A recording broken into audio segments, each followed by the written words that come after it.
Elder. Praise God. Merry Christmas! Maligayang Pasko po sa ating lahat, unang linggo ng Disyembre. At 4 na linggo na lamang ay matatapos na ang taong 2021. Natutuwa po tayo sa Panginoon sapagkat hanggang ngayon nandito pa tayo malakas, buhay. Po. Tuwan-tuwa tayo na nagmamasid tayo sa mga patay-sindi na mga ilaw. Pakisindihan nga yung ilaw natin. Ayan. Tuwan-tuwa po tayo sapagkat sa pagpatay-sindi ng mga ilaw na yan ay parang kumukuti-kutitap at bumubusi-busilak ang ating mga puso. Sapagkat ang mga bata ay tuwan-tuwa, nag-e-expect sila na may mangyayaring maganda ngayong Pasko. Makukulay na Christmas light, mamahaling regalo, po. Masasarap na pagkain at mga handaan dito, reunion doon.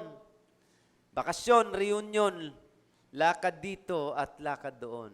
Lahat yan nangyayari kapag araw ng Pasko o sa panahon ng Kapaskuhan. Maganda, masaya. Ngunit nais ko pong tingnan natin ang Pasko o yung panahon ng Kapaskuhan sa dalawang pananaw, no? Isang balansyadong pananaw, ang maluwalhati at maliwanag na Pasko at ang madugong bahagi ng Kapaskuhan. Alam ba ninyo na ang Pasko ay madugo? Yan po ang ating tatalakayin ngayon. Ngunit sa kabila ng pagiging madugo ng unang Pasko, ay meron din namang luwalhati. The bright side of the first Christmas. Saglit po tayong tumayo. Siguro, buksan natin ating mga Biblia sa Bagong Tipan. Ano po? Aklat po ni San Mateo, Kabanatang 2, talatang 1 po hanggang 12. The Book of Matthew, chapter 2, verses 1 to 12 po. Okay? Okay, basahin po natin. Iba po ang salin na hawak ko, pero ganun pa man, ay pareho din po ng essence ng sinasabi. Ano po? Basahin ko yung verse 1, sabay-sabay po tayo sa verse 12, salitan po ng malakas. Verse 1. Nang ipanganak nga si Jesus sa Bethlehem ng Judea sa mga kaarawan ng haring si Herodes, narito, ang mga pantas na lalaki ay nagsidating sa Jerusalem mula sa silanganan na nagsasabi, kayo po,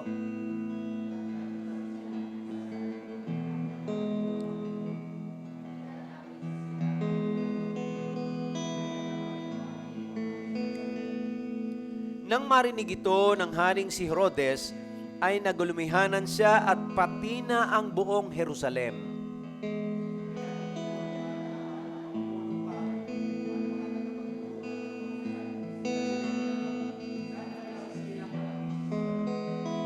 At sinabi nila sa kanya, sa Bethlehem po ng Judea, sabagat ganito ang pagkakasulat ng propeta.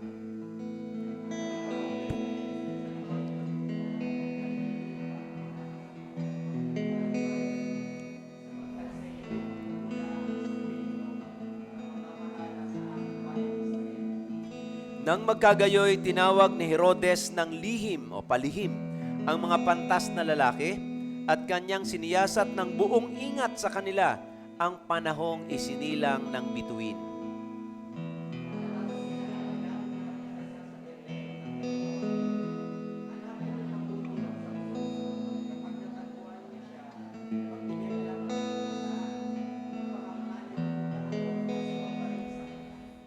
At sila, pagkarinig sa hari ay nagsiyaon ng kanilang lakad at narito, ang bituing kanilang nakita sa silangan ay nanguna sa kanila hanggang sa sumapit at tumigil sa tapat ng kinaroroonan ng sanggol.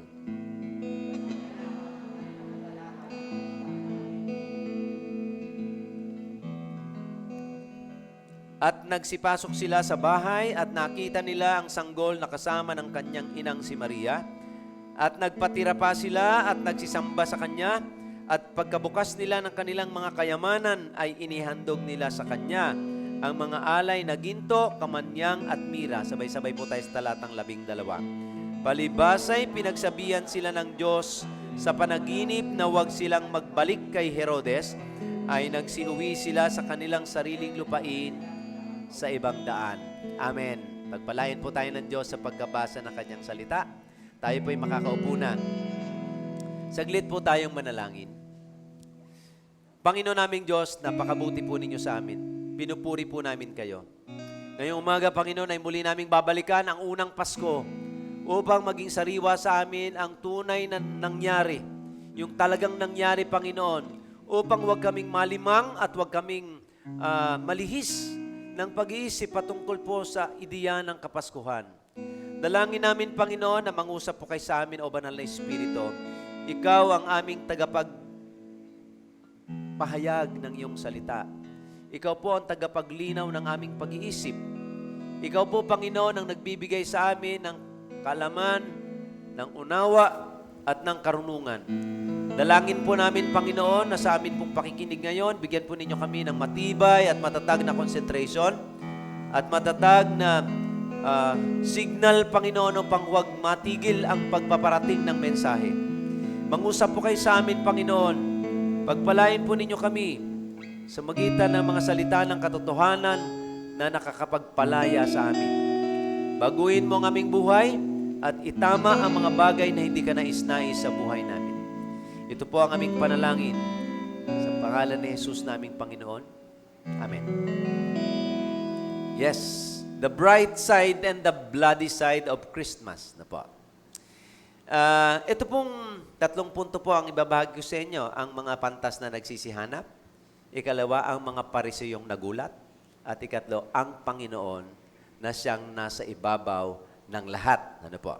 Naghanap ang mga pantas. No? Ang mga pantas. Sabi po sa ibang salin, sila ay mga magi, no? Mga mago. Para po itama natin yung ating nakagisnan na mga iniisip o mga awit natin na ang Pasko ay sumapit, na 3 hari ang dumalaw. Hindi po totoong 3 hari. Ang tama po ay 3 pantas. Pero higit pa sa 3 pantas ang nagpunta doon. Isa silang malaking caravan na naglalakbay. Okay? Mga pangkat ng mga taong dalubhasa po sa pag-aaral ng, ang tawag niyan, astronomy. Mga heavenly bodies, nag-aaral po sila doon. Pinag-aaralan nila ang astrology at natural science. So sila po ay mga, sabihin natin, ang katumbas nila sa mga panahong ito ay mga senators and congressmen. Mga technocrats na nanggaling po saan? Sa silangan. Tiningnan ko po yung lumang mapa ng sinasabing silangan o yung east. They came from the east. So tiningnan ko po ang lumang mapa at nakita ko po na itong east na sinasabi, napakalaki po ng sakop nito. Nagmumula po sa Mesopotamia, Iraq, hanggang doon sa baba ng Arabia, hanggang doon sa baba ng Egypt. Makita po natin na napakalawak nito, itong east na sinasabi. Pwede ninong pumatungkol ito sa sinasabi nila na Near East. Marami po tayong East, di po ba? Meron tayong Near East, meron tayong Middle East, meron tayong Far East, na kung saan ang Pilipinas ay kabilang sa Far East. Sa Middle East na madalas puntahan ng ating mga OFW. At yung Near East naman, yun yung kauna-unahang bahagi ng kung saan nandun si Adan at si Eva. Mesopotamia, na po? Iraq ngayon. So nandun sila, doon sila galing sa napakalawak na yon. We do not know kung saang part. Pwede rin lang galing sila sa Pilipinas. Pwede. Pero they all came from the east, na po, sa silangan. So, napakalawak ng kanilang pinanggalingan. Kung yan po ang lawak ng sakop na kanilang pinanggalingan, ay napakalayo ng kanilang pinanggalingan. Tama po? Ang lawak ng kanilang nilakbay, milya-milya ang kanilang nilakbay. Okay? So sa lawak na ito, hindi biro ang maglakbay. Wala pa pong eroplano noon at wala pa ring mga, sabihin natin, hindi pa lumilitaw yung oil para mag-usher sa Industrial Revolution. Wala pang Industrial Revolution noon. Hindi pa natuklasan ang magic word na langis or oil. Hindi pa. So naglalakbay sila through foot, on foot. Pwede rin sila maglakbay through camels and mga asno, mga kabayo. No? Yung family ng kabayo. No? So, ganun kalakas, ganun ka-primitive. Napaka-simple ng kanilang paglalakbay. Mahabang paglalakbay, yan. Gaano katagal? Ang layo ng kanilang nilakbay. Ang layo ng kanilang pinanggalingan.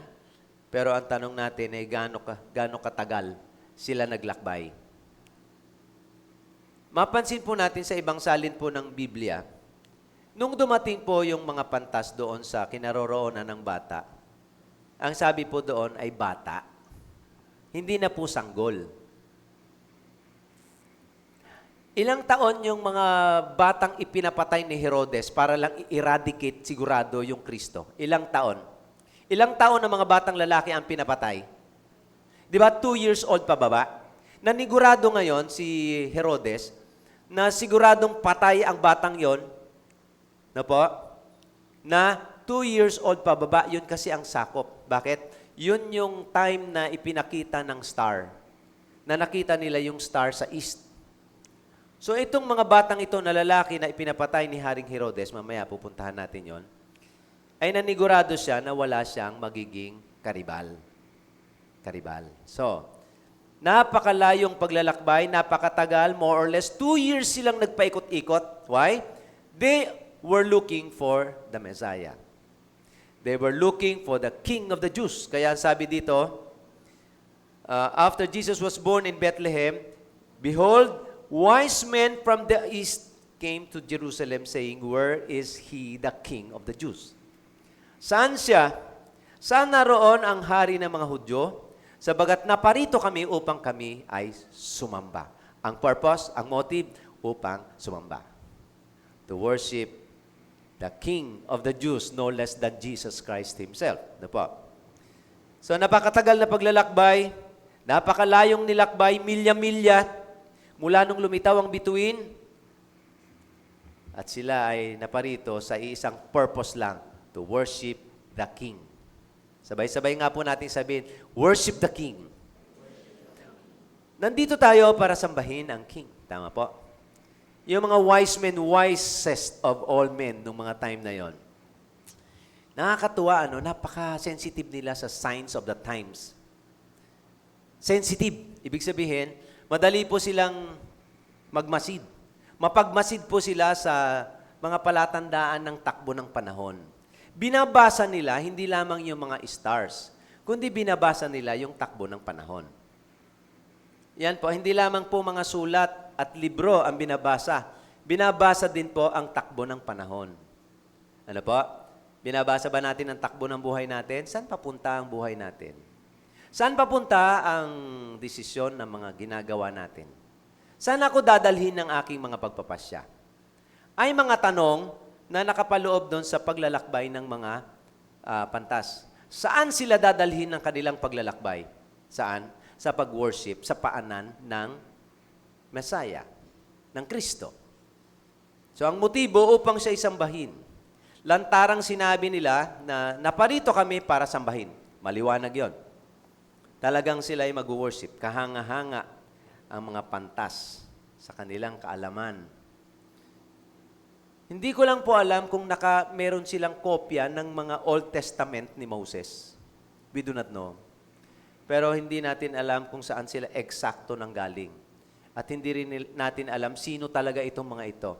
But then they were wise and they know how to read the signs of the times.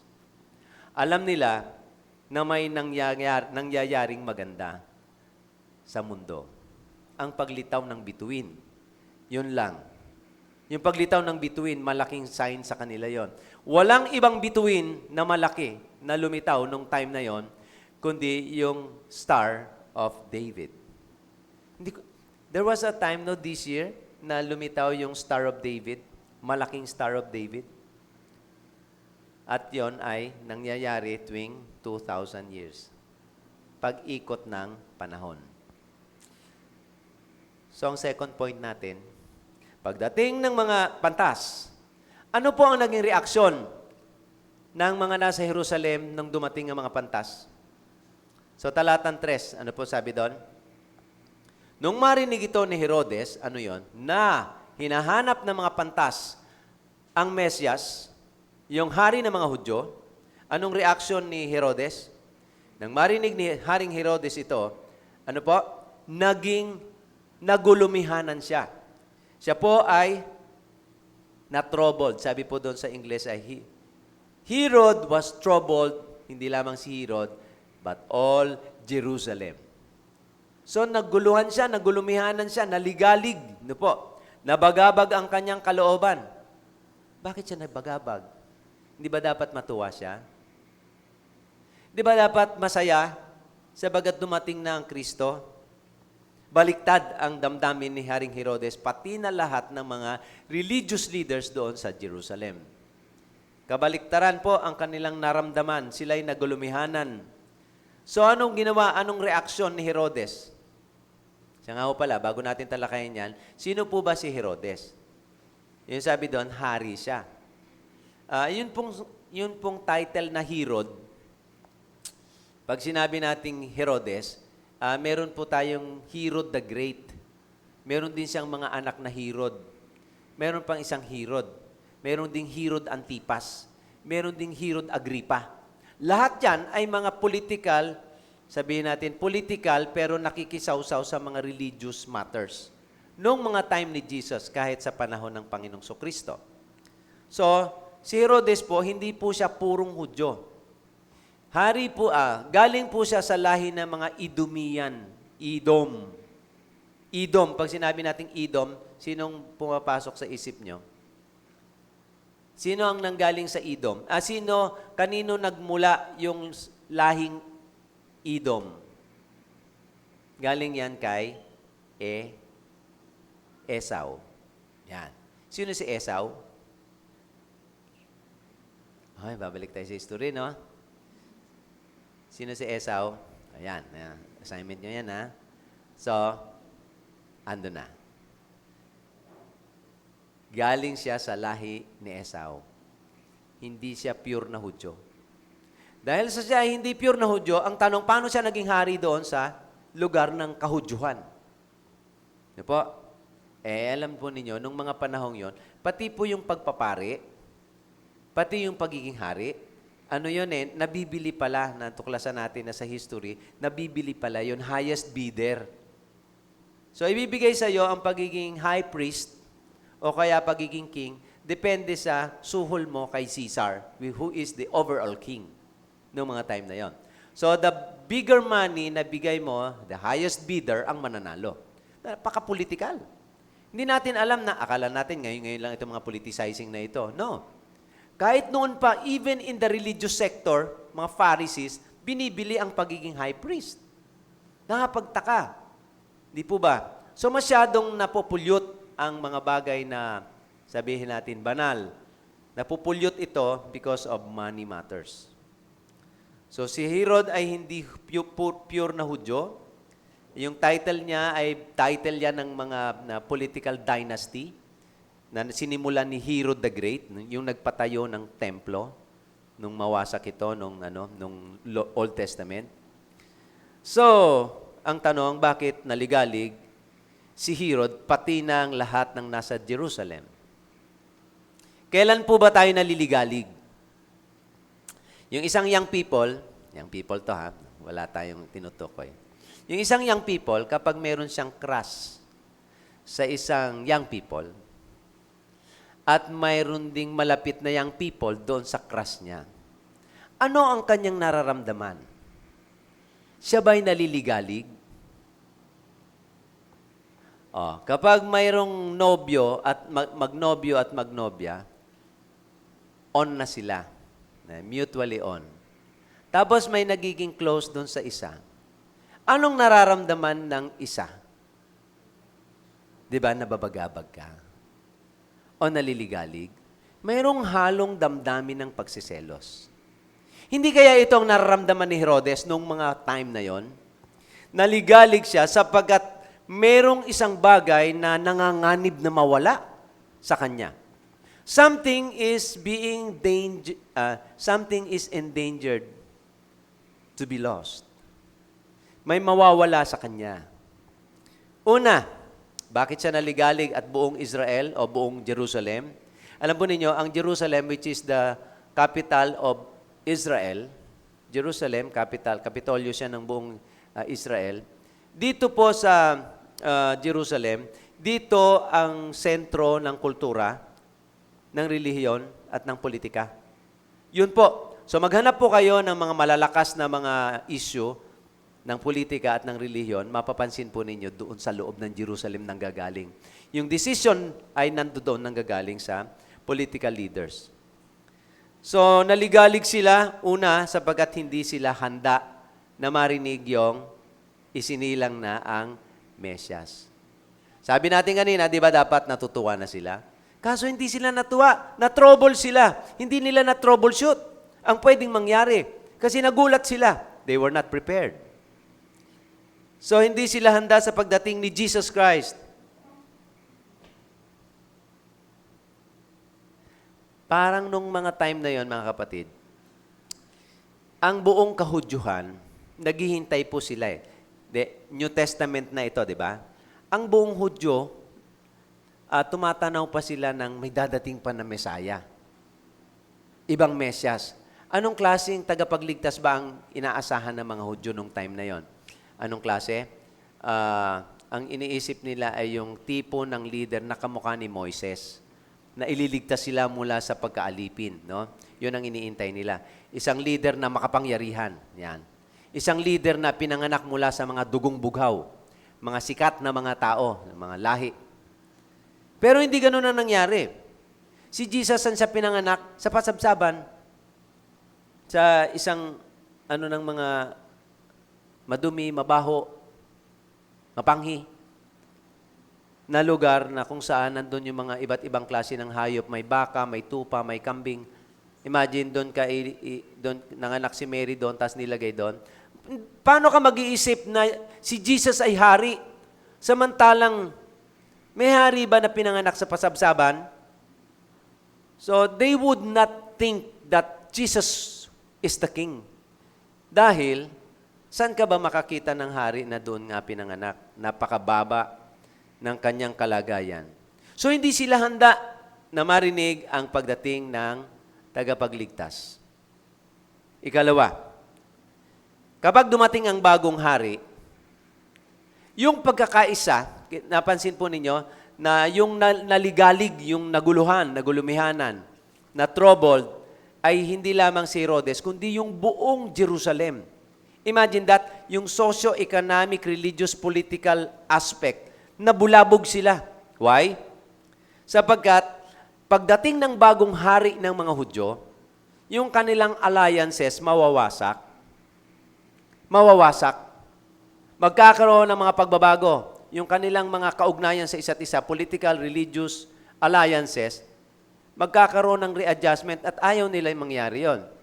Kasi kahit sa kahit sa cabinet ng ating presidente, kapag ang cabinet ay ni-revamp, wala na yung dating mga red tape, mga bayaran, mawawala yan. So mawawala ng extra hanap buhay ang mga tao. Alam po natin yan kasi nagtrabaho po tayo sa pamahalaan. Alam natin ang mga korupsyon na pwedeng mangyari. Kapag 10 taon ka na dyan sa posisyon mo, and then nagkaroon ng pagbabago, ng revamp, mawawala na yung mga transaksyon nyo.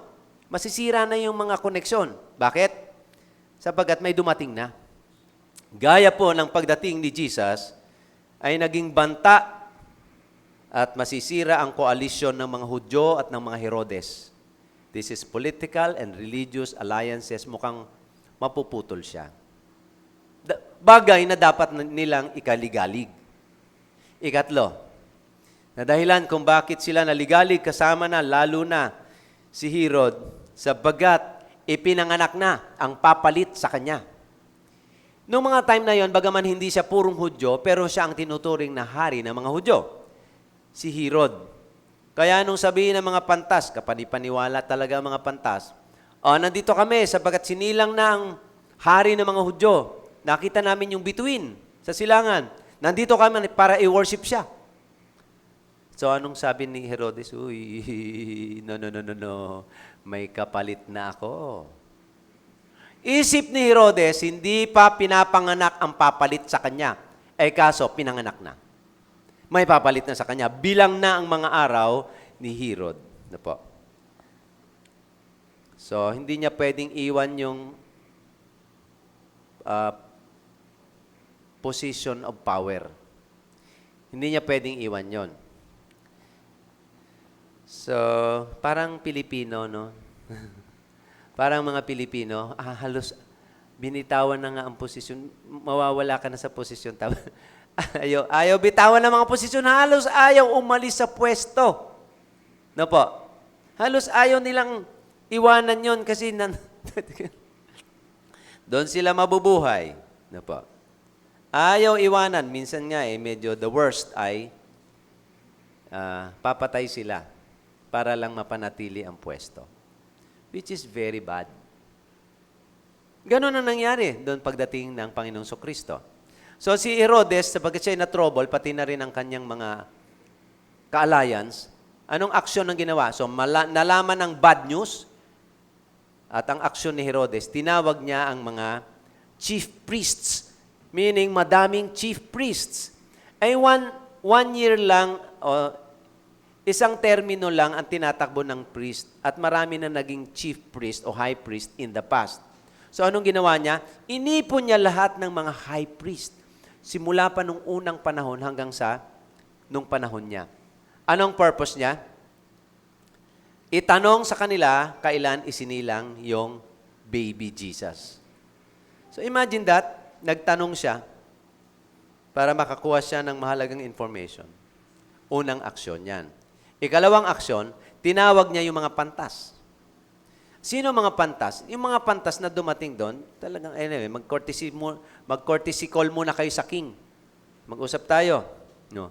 Kailan ba lumitaw yung bituin? So makita natin dito na mga pantas, nagsabi talaga sila ng totoo.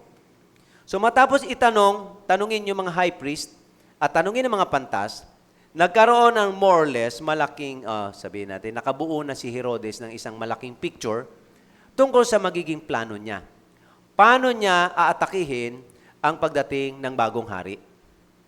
So makita natin dito na talagang meron siyang kakaibang nakatagong motibo. Yan. So alam na niya kung anong gagawin. So sinabi niya sa mga pantas, Sige, yumaon na kayo. So, parang nangyari, parang siyang nag-send off sa kanila. Kasi marahil, pinabaunan pa niya ang mga pantas. Sige, yumaon kayo. At pinagbilinan sila. Pagdating nyo doon, balik kayo. Mag-ulat kayo sa akin para pag nalaman ko kung nasaan yung sanggol, pupunta din ako para mag-worship. See? Walang kaalam-alam ang mga pantas na mayroong maitim na balak si Herodes. Kung ikaw po, gaya ng mga pantas, malinis ang iyong motibo, malinis ang iyong puso, ang tanong natin ay, pwede ka bang magamit ng masasamang tao para matupad ang plano nila? Kung mabuting tao ka, malinis ang iyong buddhi at maayos ang iyong pag-iisip, magandang iyong motibo, pwede ka bang magamit ng masasamang tao para mangyari yung kanilang plano? Yan. Di ba minsan may mga pagkakataon, mga kapatid, na tama ang motibo mo, malinis ang yung ginagawa, magandang yung intention, pero minsan, may mga taong nasa tabi mo na pwede kang gamitin para sa kanilang sariling plano. Tama po? Dito, ganyan ang nangyari. So, pwede bang gamitin ang mga pantas para mangyari ang maitim na balak ni Herodes? Pwede.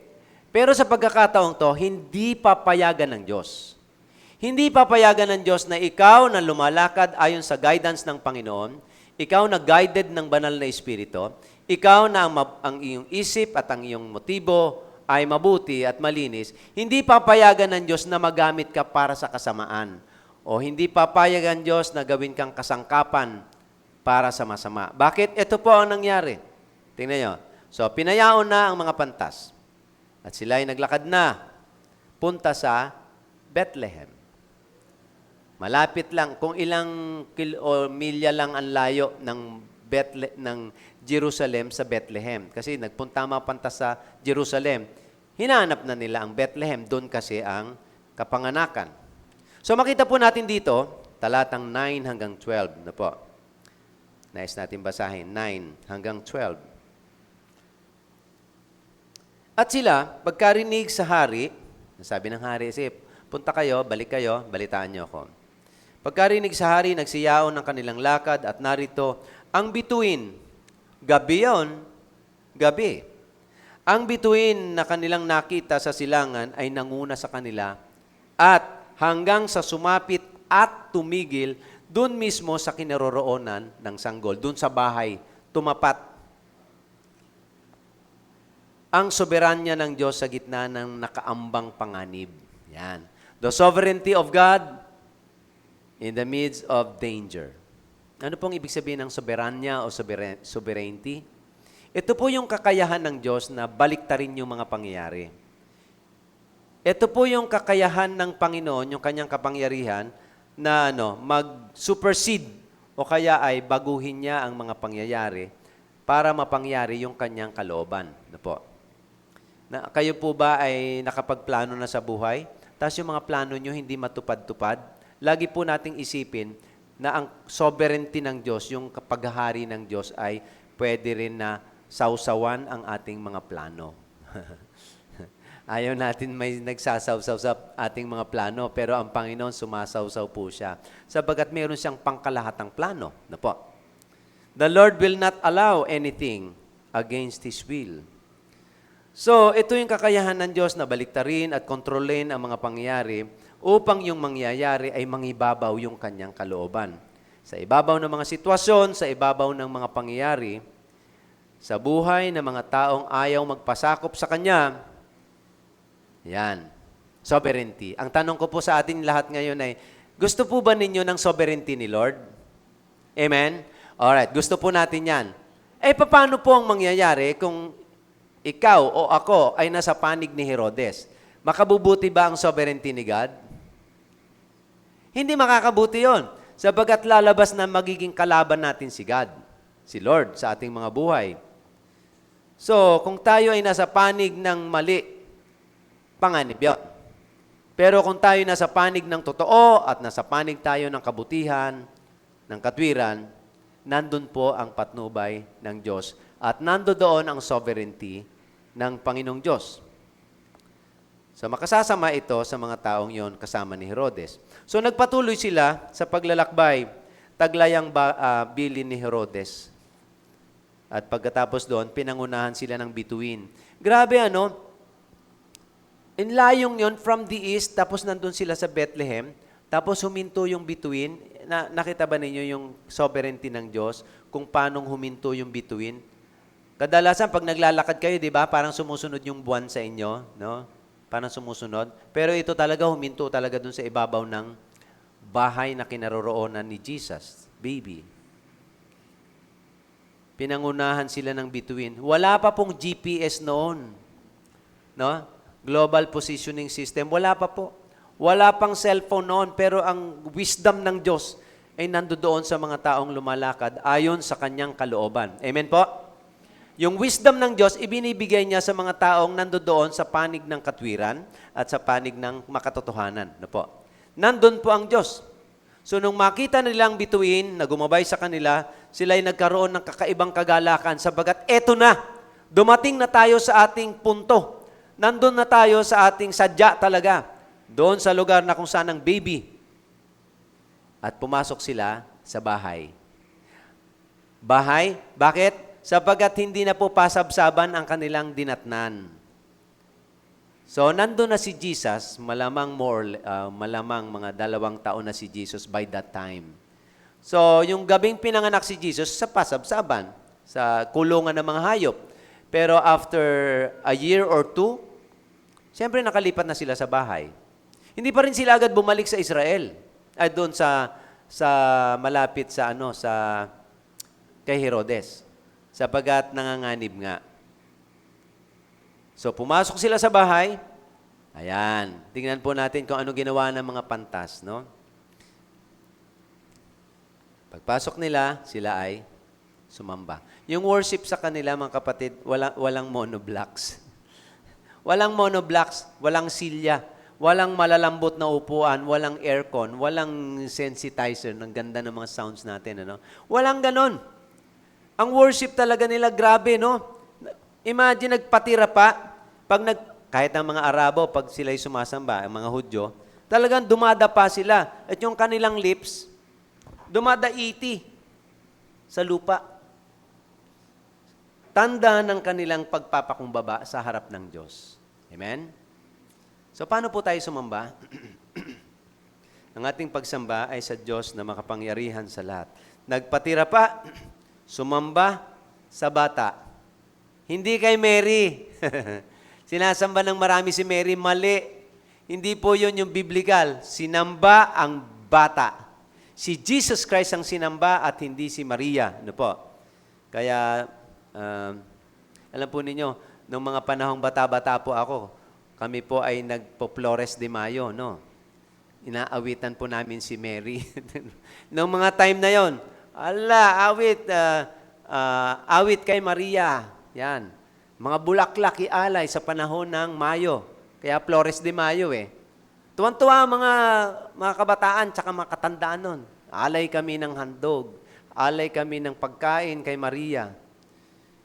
Only to find out, teka muna, parang mali yata itong ginagawa namin. So, tama ang ginawa ng mga pantas. Sinamba ang bata, hindi yung nanay. Sumamba, tapos binuksan ng mga daladalang regalo. Yan. So, hindi naman sila nagbiyahe all the way from the east, tapos nandun punta sa Bethlehem. Tapos walang dala. They did not come there empty-handed. May dala po silang mga regalo. Sa panahon po ng Kapaskuhan, naghihingi tayo ng regalo, no? Mga inaanak dyan. Excuse me.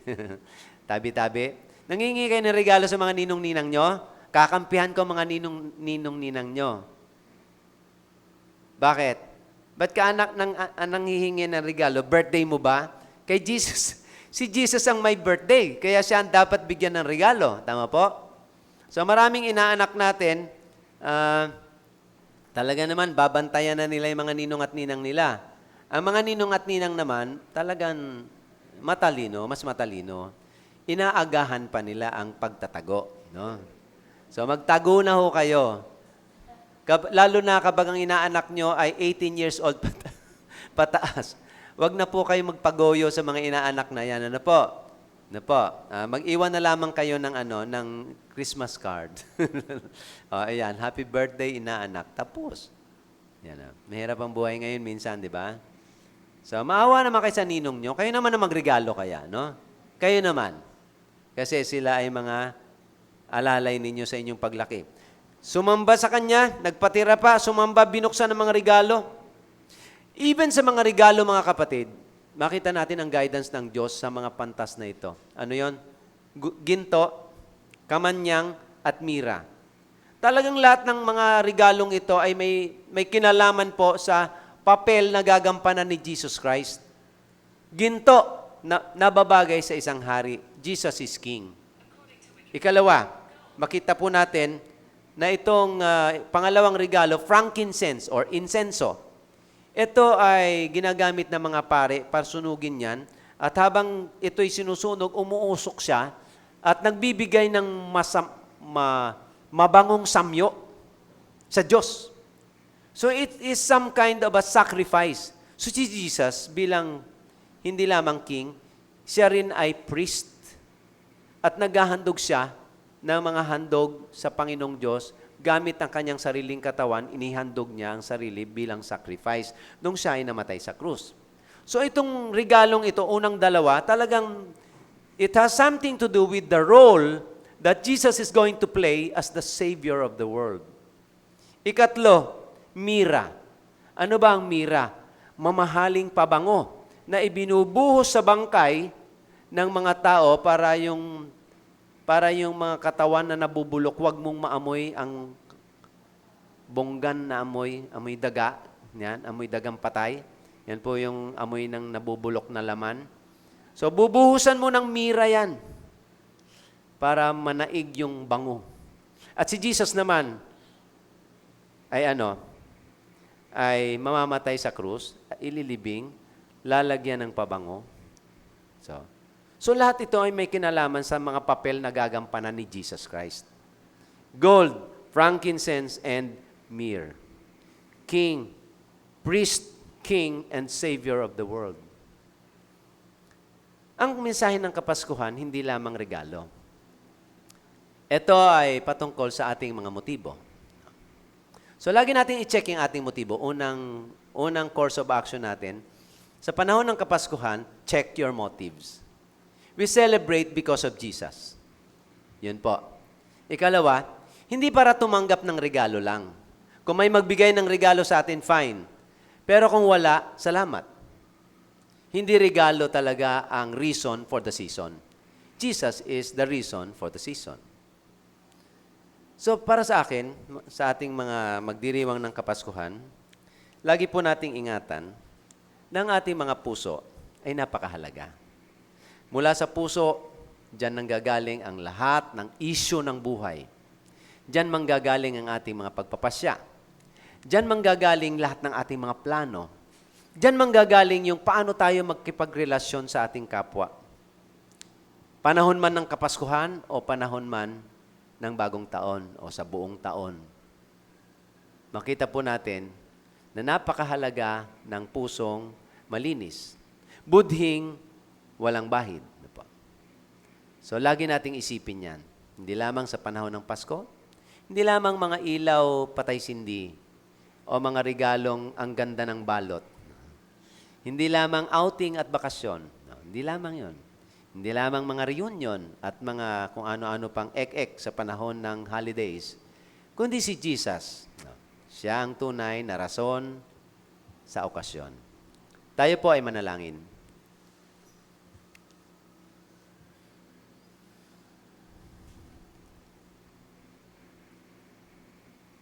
Ama naming Diyos, salamat po, Ama, sa pagpapadala nyo kay Jesus upang ang aming Pasko ay magkaroon ng katuturan, magkaroon ng kabuluhan.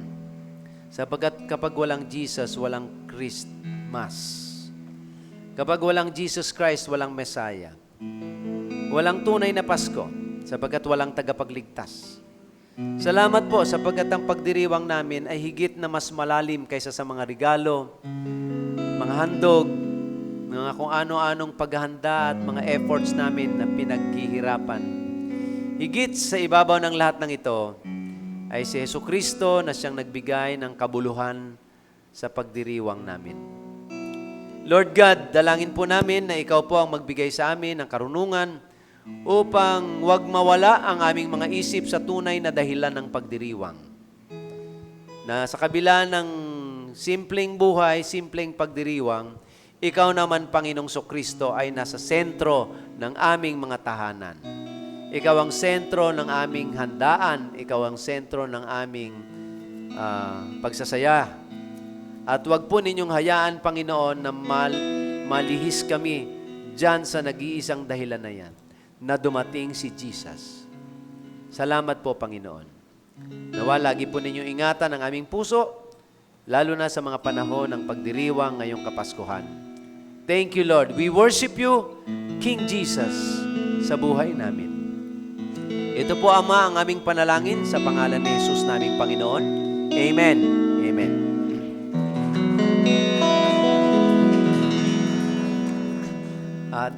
Dadako po tayo sa ating banal na hapunan. Natawagan ko po ang aking mga kasama.